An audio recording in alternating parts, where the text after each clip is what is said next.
उत्तर प्रदेश के बदायूं में आरफीन मस्जिद और हजरत आरफीन गेट को अवैध बताते हुए हिंदू महासभा के प्रदेश संयोजक ने जिलाधिकारी अवनीश राय से शिकायत की है। शिकायत में लोक निर्माण विभाग से जनसूचना के जवाब का हवाला दिया गया है, जिसमें कहा गया है कि अवैध तामीर को तोड़ा जाना चाहिए।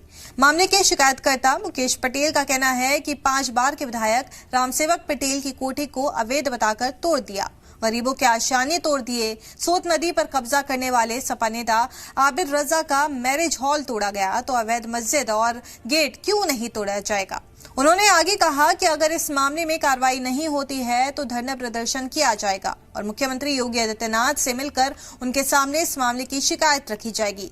गौरतलब है कि आरफीन मस्जिद और हजरत आरफीन गेट के खिलाफ जिस मुकेश पटेल नाम के हिंदुवादी नेता ने शिकायत की है, इससे पहले वो देश भर में चर्चा में रहे जामा मस्जिद बनाम नीलकंठ महादेव मंदिर मामले में भी वादी रहे हैं।